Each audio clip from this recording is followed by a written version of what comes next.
Hello everyone, let's do this. Today we're doing the MalwareTrafficAnalysis02. Let's just jump right into it.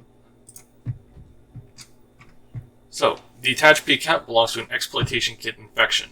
Analyze it using your favorite tool and answer the challenge questions.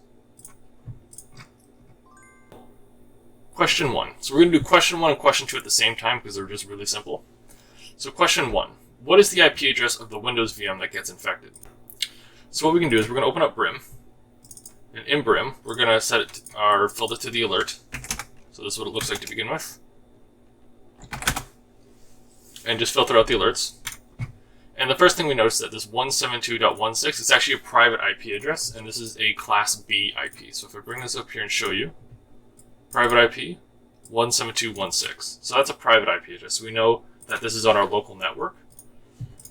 So the source IP is here, but the destination IP is this is different alerts.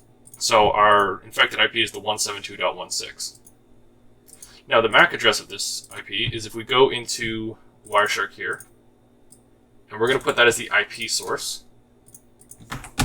We'll see. We just click either any one of these, and we'll see the MAC is 000C29C5B7A1. Minimize this and go back to here. 172.168.132.000C29C5B7A1.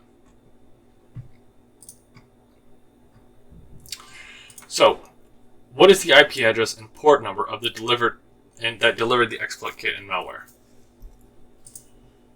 To answer this, we go into Brim, and we can pull up the same search as well, and we can actually just see it right here. If this is our IP address, the private IP, this is the public IP that caused damage, and this is the public IP of 37.143.15180, and destination port 15439. And there's our answer there. Question 4. What are the two fully qualified domain names that delivered the exploit kit? Comma separated in alphabetical order. So what we're going to do is we're going to open this up in Wireshark, and we're going to go with the filter, the IP that we had and the TCP port, and we know that it was over HTTP because it was a website. So if we hit enter, we're going to see only 5 results here. If we do the first one, take a look at the first one, we're going to see h.trinketking.com. And if we go to the second one, we'll see g.trinketking.com. And that is our answer for number 4. Number 5, what is the IP address of the compromised website? And number 6, what is the fully qualified domain name of the compromised website? So these two we're going to actually answer at the same time. And we're going to answer this in Brim Security. So what we're going to do is we're going to take we're actually going to take the domain of the answer we just found, which is the Trinket King. We're going to go over HTTPS. And if we scroll to the right, we're actually going to see the refer right here. This is actually the compromised website. So the fact that we now have a website being compromised means that this is some sort of watering hole or a watering hole attack. So anybody who comes to the website may download this malware and then bring it back to their home network. So on top of this, we're going to go even further with this. We're going to filter out this this domain in Brim as well, and we can go even further and actually get the IP, which we see right here. We know this is the private IP of our infected host. So the answer has to be this, 192.30.138.149. If we go back, we are correct. So, question 7. What is the name of the exploit kit that delivered the malware? And we're going to answer question 11. What is the CVE of the exploited vulnerability?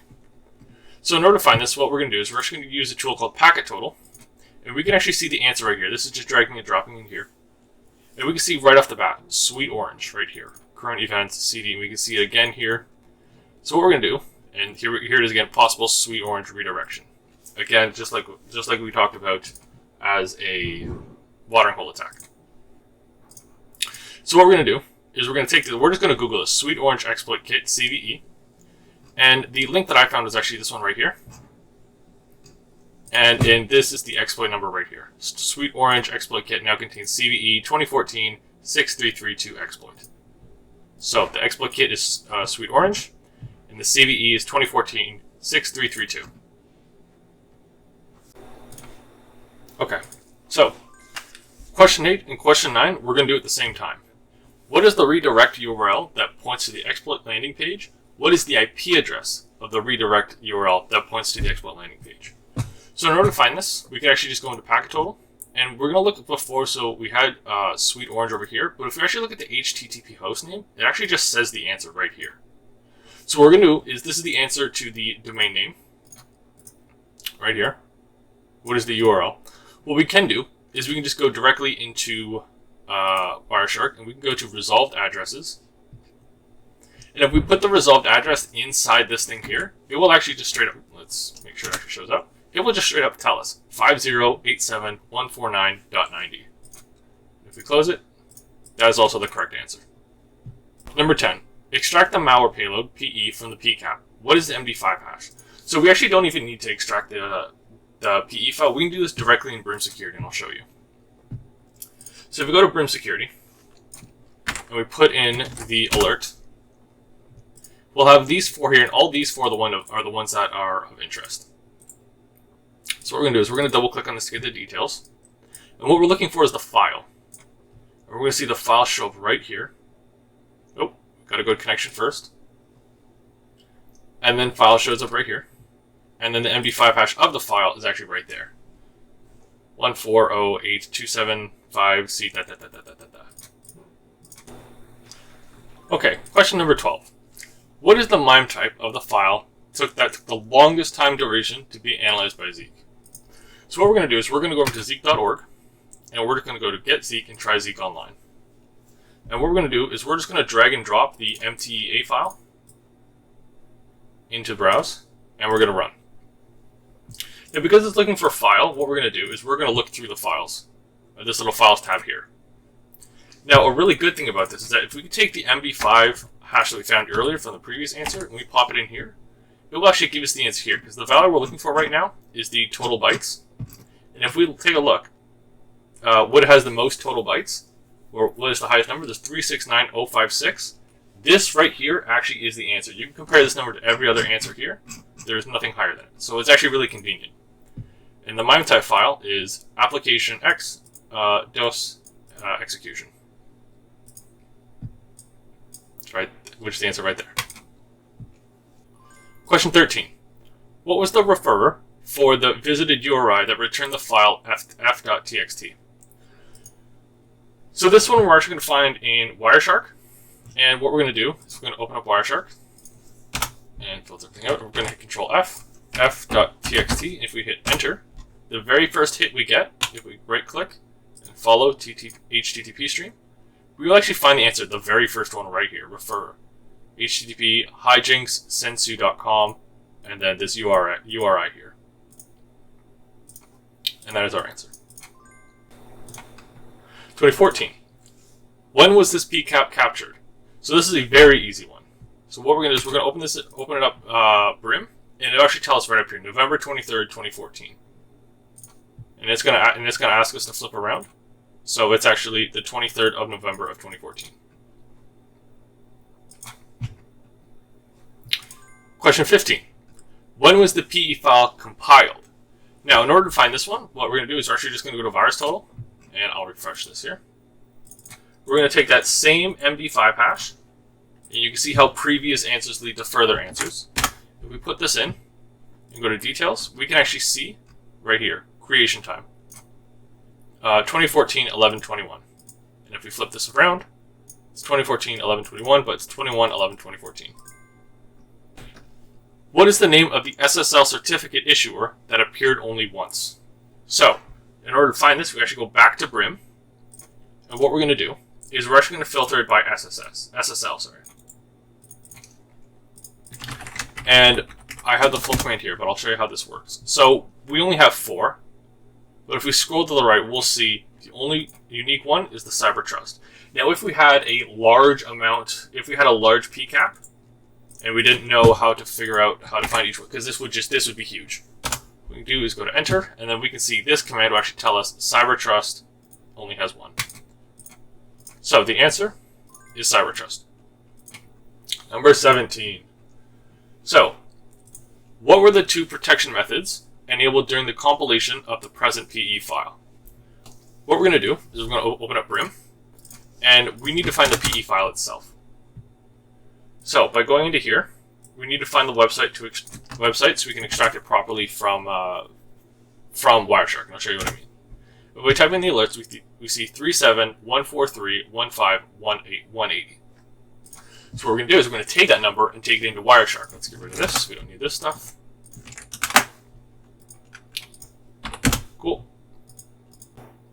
So once we're in Wireshark, we're going to go to Statistics, Resolved Addresses, or Address I if you're an octopus. And we're going to go to 37.143, and we have one thing that shows up here. It's htrincketking.com, the same URL we saw from earlier. So what we go from here is go File, Export Objects, HTTP. And from here, now we type in h.trincketking, and we find the same thing here, as well as we also find an octet stream. So what we're going to do is we're going to save this, and I'm going to save it into my working directory. Oop, not that one. And I'm just going to, let's go to walkthrough, and I'm just going to call this file 01. Works just fine. What I'm then going to do is I'm actually going to run a, here, okay. I'm going to go run a command on my host OS. Bring this down, there we go. So, on, Jesus, I keep minimizing the wrong one. There we go, okay, we're here. So, we have the file here. Now, what we're going to use is something called PEV. I tried WinCheck Security. I tried PE Studio. I even tried PE Security, and it still didn't work. What I ended up finding was a tool called PEV. And I'll open it for you here. And this is what it is here. So what I'm going to do is I've downloaded PEV onto my host OS. So I'm going to open up my host OS here. Just give me 1 second. So we have this here. We're going to type in open this directory. We have file 01. This is my working directory. There we go. I'm going to copy. And I'm going to paste. And I'm actually going to drag it into my PEV folder, because that's where I'm going to run the command. And give me 1 second while I open up PowerShell. Alright, so here I am in PowerShell.